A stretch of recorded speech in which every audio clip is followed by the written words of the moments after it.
J'ai souhaité qu'on organise cette présentation du chantier pour montrer la finalité, les modalités, l'ampleur. La finalité de l'opération, je vais essayer d'être rapide, hein, c'est fournir donc du chauffage et de la climatisation dans le périmètre Presqu'île Croisette à un prix très compétitif, donc moins cher que le marché, et décarboné et en assurant une autonomie de fourniture.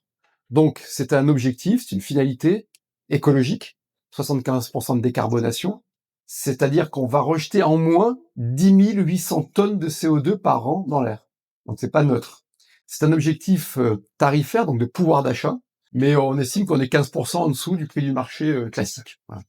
Donc, les contribuables sont deux fois gagnants, ceux qui sont usagers parce qu'ils auront une énergie fiable, bon marché, et dans leurs impôts, puisqu'il n'y a pas 1 euro d'argent du contribuable dans l'opération.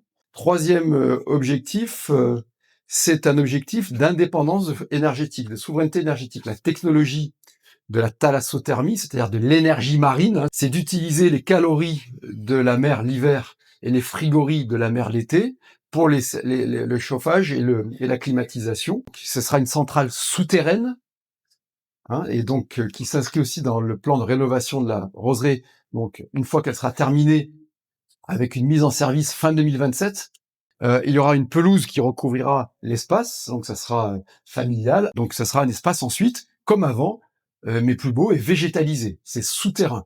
On a une quarantaine d'immeubles de grosses copropriétés privées qui ont été partenaires. Et vous ajoutez à cela 17 hôtels, dont les palaces, le palais des festivals et des congrès. Vous avez des espèces protégées, des espèces rares, et tous les travaux qui sont réalisés respectent précisément, en lien avec les services de l'État, la nature au sens propre du terme, et la richesse de l'écosystème.